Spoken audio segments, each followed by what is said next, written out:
Hello, and welcome to the Rock Metal Podcast. I'm your host, John Harris, and today on Rock Metal Podcast, we have AEONS. They have a new album called Consequences, released on September 10th. Right now, I'm being joined by Cy and Justin to share some more information about this stellar release, as well as what the boys have got going on. So, boys, welcome to the show. Hey, man. Thank you. Enjoy your listeners. Svanjaba. Yeah, beautiful indeed. What are you guys drinking? Why don't you share that with us if you don't mind? Some Kronenberg and some Becks. Just a little lager. Mm-hmm. The Allemans are now on the alcoholics, and maybe we're the same. Yeah. Exactly. You got to stay productive because it looks like you guys are super busy. And in the comments below, anybody, if you're drinking right now, what are you drinking? Let's start sharing that about. And if anybody recognizes the software that they're using and what's going on the screen, how do you use that software? Looks like Pro Tools. Am I right? Nope. Cubase, man. Cubase, yeah. Cubase. All right. I just offended everybody in the world who uses... It's stopping you with vegetables at their screens, which is not a bad thing for screens. Exactly. And then now they're probably in the comments talking about how Pro Tools just came out with features that Cubase has had for 20 years. Correct. Yeah, absolutely. Correct. Mm-hmm. Those suckers in their $1 million studios that are just going down the drain with Pro. Anyway, that was a long story. I didn't need to go down. Just had to cross the Rubicon on that one, I guess. So one of the things that you wanted me to chat about was Isle of Man, I guess. Yeah. Yeah, totally, yeah. Check it out. It's a tiny rock in the middle of the Irish Sea. 80,000 population, I think, the last census. So it's a small place. It's basically a town as far as anywhere else is concerned in the world. But we are a country, and we do come from there. And it's got a really good music scene, considering the size. There's a lot of really, really good bands. I think there's a lot of really underrated bands over here. Not the greatest metal scene, although it's picking up, but we like to think that we're flying the flag quite well, hopefully. We've got, the Allemans got the highest, I think, per capita band ratio of any place I've ever been. And I've been mostly places around the world and scenes, and gone to the local scenes. But here, there's more bands than you would think for a town of 80,000 people. Yeah, it's a lot of people. And we are a small island, but that means there's constant music. There's folk, there's soul, there's a bit of metal. We're probably the heaviest band on the island, I'd say. But there's a few rock bands. And every Friday and Saturday night is full of covers bands. So it's great if you enjoy your music. Yeah, it's an awesome place of music. And of course, we've got the TT Festival. Yeah. Yeah. Mm-hmm. The world's famous festival. Why do you think that is? Because there's not a lot to do, and because we've got a strong Celtic tradition.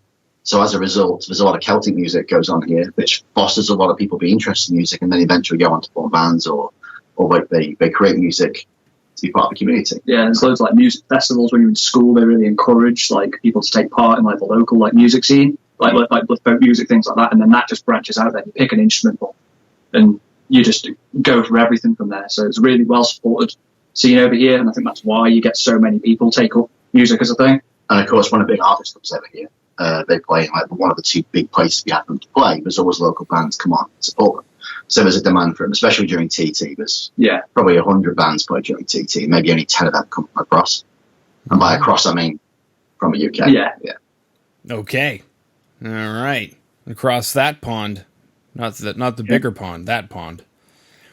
Okay. Now, I guess my next question is, you mentioned a lot of Celtic influences. Is there a Isle of Man sound? Like, if you heard a band, would you be able to tell that they were from...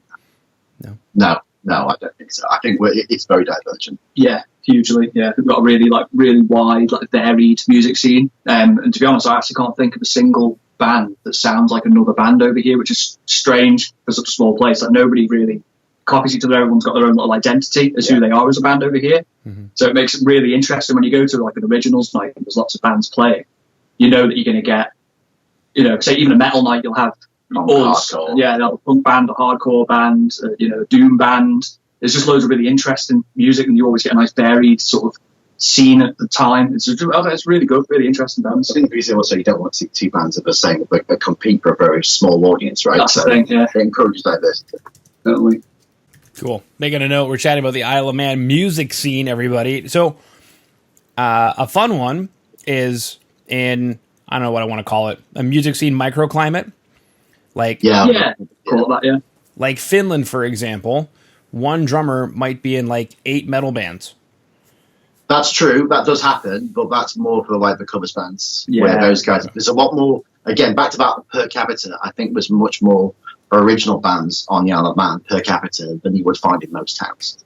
Okay. So we've got a lot of guys trying to write original music, and digital age has allowed them to spread their wings a little bit, which is great because it means that the Isle of Man, people know about the Isle of Man. There's an Isle of Man Spotify playlist you can check out, and it's got all the local bands on it with the original stuff. We've got a lot of EDM producers who are doing very well here on the Isle of Man. The Celtic music's doing very well, singer-songwriters. So the Isle of Man, if you go on Spotify or go on YouTube, you can find playlists of everybody here from, and we should be somewhere on there. Yeah, amongst the masses. Yeah, amongst the masses, baby. Now, I guess kind of a basic question: how did that end up affecting, or how has things gone for the last roughly 2 years? Are you guys fairly affected by the pandemic? Not so much. Yeah, we have. Sort of a little bit. We were working. We had released the last album. That was 2 years ago. About now as well. Yeah, 2019. About now. And the plan was obviously with that to promote and tour it, get across the pond, the small pond, small pond. Just play some gigs and just sort of spread the word. Because obviously where we are, we're so isolated. Social media is our biggest friend. Having a presence on YouTube, Facebook, stuff like that, and trying to promote that's the important thing for us until we can get across. Mm-hmm. So. It helped a little bit because it meant we could do this. We could focus on this album instead, which we think is just a step up from what we were before. Really cement our sound, and then use that as our sort of platform to jump off the island and go and play these gigs and get to the UK really and start exposing people to our sound really. Well, a much better product than I think we had in 2019. So we're lucky we didn't go out. We're not lucky, but I think we're in a much better position to present a stronger band than we would have been in 2019. So in terms of how COVID affected us on the island, very, very small. So I know like California was locked down, still Mr. Newsom is still mass mandating. We are completely not at all.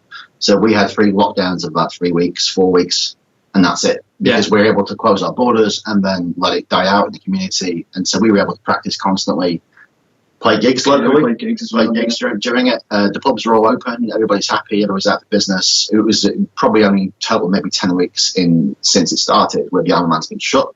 And all the rest of the time, everybody's socialising, going to the office, doing everything as normal. Yeah.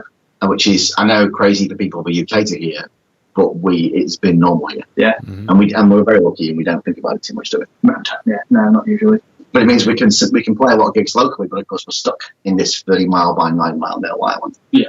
And to get to the big pond, which go to Liverpool or Ireland, is just impossible. Okay. And it's still not possible now, maybe. So. We're hoping to tour in 2022, but what that looks like is probably very different from what it would look like if those bands came here. Mm-hmm. Yeah. Okay. Now, something you mentioned was solidifying the sound. How did you do that? How did you know that you got there? Where you listened back to a song and said, we've done it? So we tend to write very democratically in that we are all quality control. And but the writer is the one that takes control of the actual theme of the song.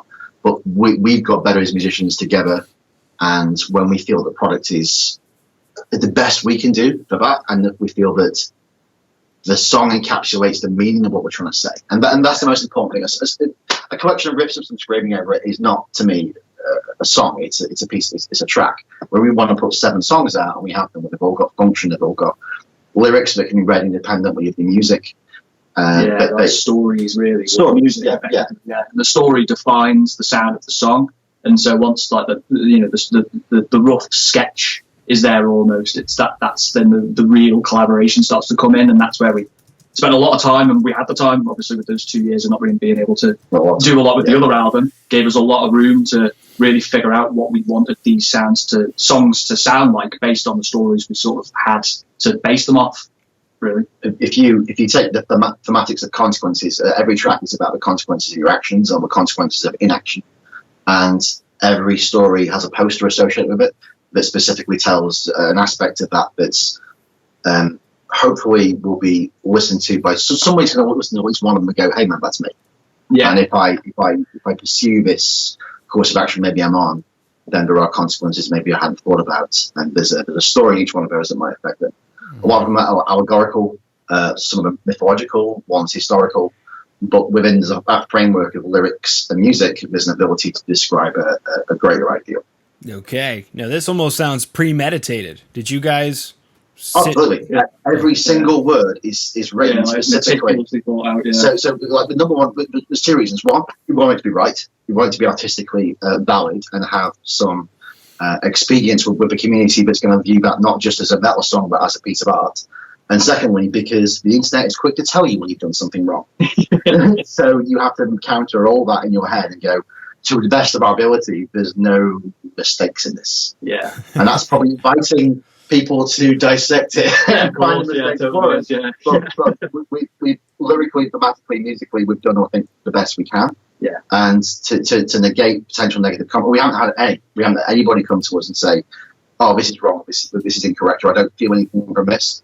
And the reviews that are coming in are telling us that everybody finds an interesting spark in the album, but it's not always the same track. Yeah, it's different songs people seem to be drawn to more, which is sort of what we wanted to happen. You know, people associate with certain songs in certain ways, and it's nice that the broad spectrum of like sounds that we've tried to present do that. You know, different people latch onto the things they like. I think a lot of bands produce 2 singles and then fill the rest of the album out with potentially stuff, but we wanted to put 7 specifically independent tracks on it. So if you listen to Consequences, you're going to hear at least 6 different genres of music. And whereas some reviewers have said, oh, we want to hear like these 2 styles, or maybe in this style only, because that's what they're used to. We're presenting a much more diverse spectrum of musical genres that are under the banner of metal. Yeah. And that, while that puts some of the people off, it doesn't put the people who are fans off, people buying the album. And we want to work on that to strength and go, right, the next album will be even more diverse. Totally. So you'll hear and that's become like our thing. Yeah. Really. That's it. And doing that through that process, that's how we found out that really was our sound. To just do whatever we want. Yeah, to do what we want. Or have that AEONS touch to it. With a fine-tooth comb. Wow. Somebody just said fine-tooth comb. That reminds me of Wayne's World, where we'll go over it. The fine-tooth comb will cross our T's and dot our lowercase J's. Yeah. We don't forget we're English, so it's more Spinal Tap reference we did. Yeah, that too. And on lead bass, who is on lead bass on this record? That's Joe with an E at the end, who is not here because he's doing something with his newborn. Yeah. And then Skippy with the vocals, he's too angry because he's from New Zealand, so we don't let him on the camera very often. And Scott is probably playing computer games. Yeah. Wow. I'm looking it up. Okay, so I wasn't wrong. I thought it was Isle of Man with 2 N's, and then Wikipedia says it's 1 N, but then it also says that it is also known as Isle of Man with 2 N's. Which one is it? It's 1 N. Yeah. But M-A-N-N comes from Manannan, which is the ancient Celtic god of the island. Yeah. Sorry, anybody from the Isle of Man who's listening to this, we got that totally wrong, but screw it. Yeah. Of course not. All right. He makes fun, yeah. Yeah, I'm looking it up on Wikipedia. Manon Ellen Vannon. That's correct. Yeah, it's all the Manx Gaelic. Ellen Vannon is the Manx name. So we have our own language. We've got our own government. It's the oldest concurrent parliament. Yeah, that's ever been. It's 1,100 years old. Yeah. So we are the oldest government in the world. Pretty weird. Does it show? I mean, how do you feel about that? Is it? I don't know. How do you feel about that? Yeah, proud. Yeah, it's a cool little thing because we're such a small place. It'll take anything that makes us feel like we can stand out a little bit. We want to have that like individuality that comes from being the Isle of Man. Yeah. So anything that we can get, we'll take. I've been in the Far East and all over America, and when you say from the Isle of Man, the thing you get back is, "Hey man, TT, bikes," and you go, "Yeah, bikes, man. That's what we're known for. We're known for the TT races, but there's more history than that. Such a rich history. Yeah, exactly. Yeah, sounds full of it, and we should celebrate that. I know it's not cool to go, I'm proud of the country I come from, but we don't mean that in a negative way. We're just going, we live in a very rich country, but rich of heritage. We're proud of. Yeah, unique and interesting. Yeah, and if we can add to that, even better. It's by spreading the music of AEONS. At the very end, why not? Cool. Now, speaking of more consequences and these stories behind the record, you mentioned one of them is historical. I imagine that's Rubicon, which has a music video, correct? No, it's not that one. So the Rubicon is the Rubicon from Julius Caesar, 40-something BC. Well, it's historical, but that's what the phrase comes from. So the phrase to cross the Rubicon is referenced when Julius Caesar was taking his army to fight back in Rome, but across the Rubicon was the last line he could before it became illegal. So he stopped and then considered it. And it's taken as a metaphor for, if you make a choice and do this, there's no turning back. Yeah. And in the story of the record, it's used as a metaphor for people who've fallen down the rabbit hole of fake news or will listen to Facebook posts from their granddad rather than medical science or climate science, and like to do their own research by going to websites that don't even have a proper certificate on them. And the Rubicon is going not to people who haven't done that yet, because those people were never going to do that, but to those people who say, cross the Rubicon, start thinking for yourself a little bit more. You don't have to live this way. If you open your eyes a little bit and let it in, it can be beautiful. You don't have to live in the bubble of your reflective bubble of your own opinions, and you're not stronger because you repeated what somebody else said. And that's the point of the song. Yeah. Okay. So I was completely wrong. Historical event, but not in the context of the song. But music video is available on YouTube. So wherever you're tuning in right now, Spotify, Apple Music, YouTube, the website, the rockmetalpodcast.ca, you can see how it's almost unfair how good looking we are as a trio. But yeah. But in today's show, definitely. In today's show notes, you'll find a couple of things. You'll find the band's website, aeons.online, as well as a music video for Rubicon, where you can see the boys. I'm watching them right now.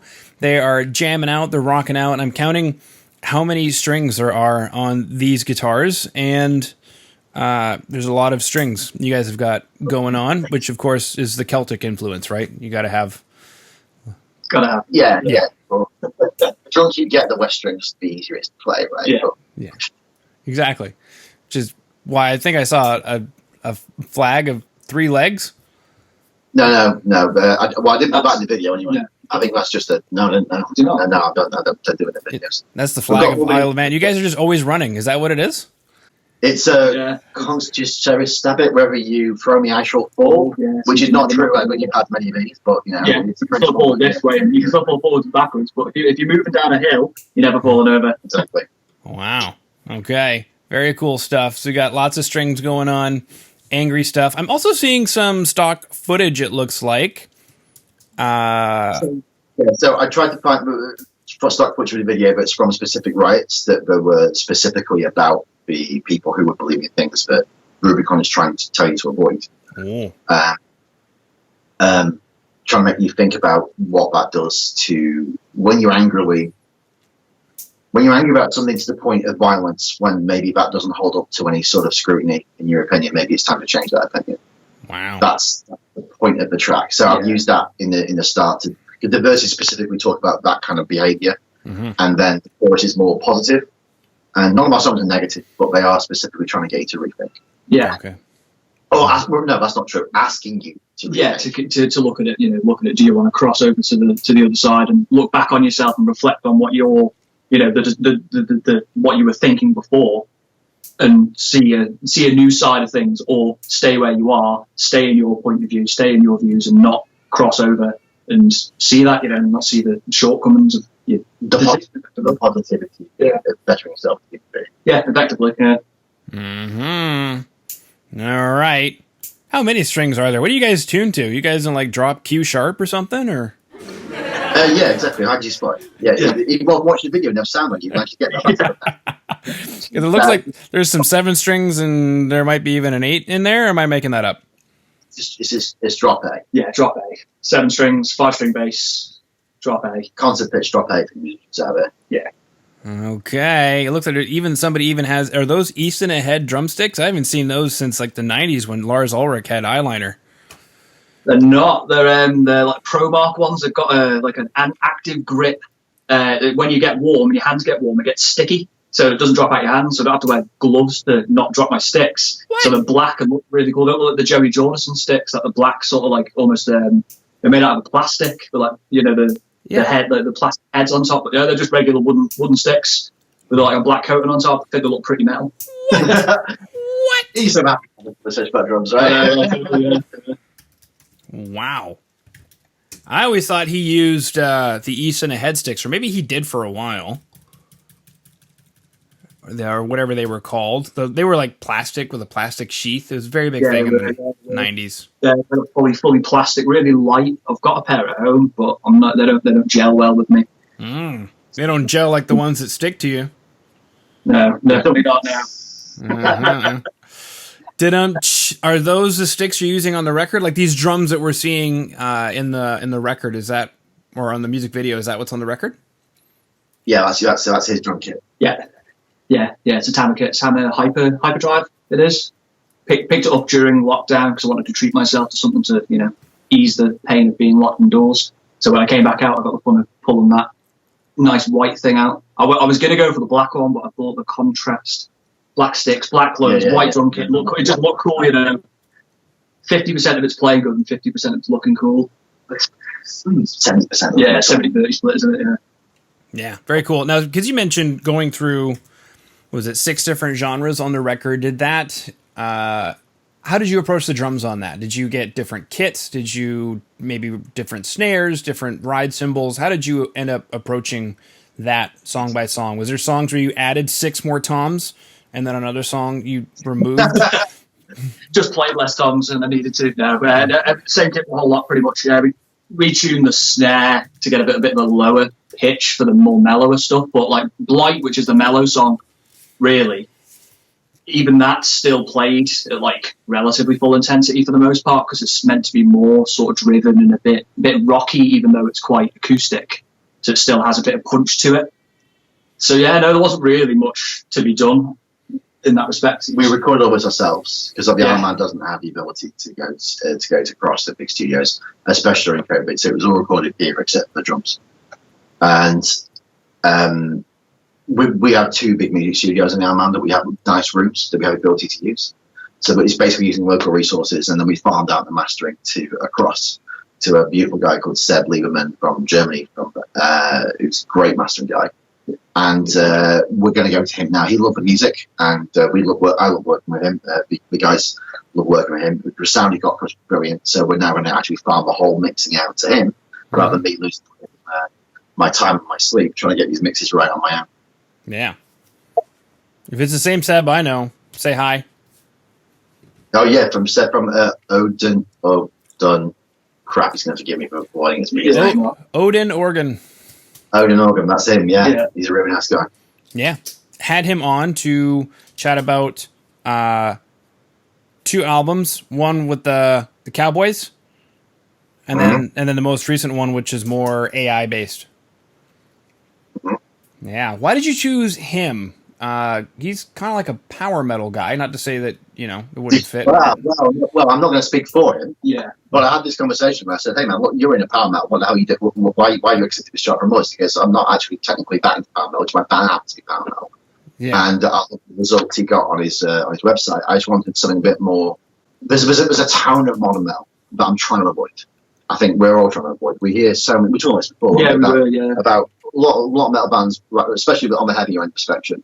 They go for a sonic palette that is not to my liking. It's not to our liking. No, we said from the start we didn't want it to sound too much like the modern bands. Obviously, still a modern sound production, but not too much like a lot of the your standard sort of metal music that's out at the moment. Because a lot of it's very same. Yeah, it is very same. Yeah. You can't tell which band it is sometimes. So if you go to a producer who's not particularly in your style, that forces them to think slightly differently about how they produce your music. And because we're essentially a prog metal band.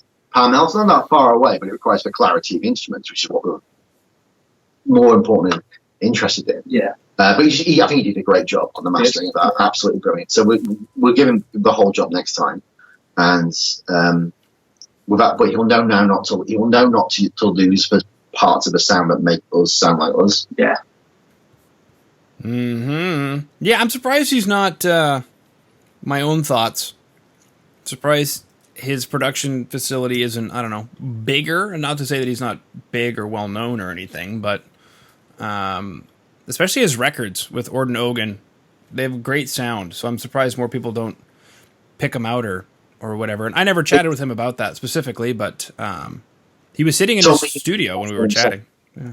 Yeah, he told me he mixed the last one, or no, one himself, and then he found out the mastering is somebody else. But if everyone wants to use him, he's on a website called Sounds Better, which used to be on my Spotify, is now once you've been rebought back by its owners. And Sounds Better is where I found him originally, and we chatted, and you can hit him up for your own mastering or mixing purposes.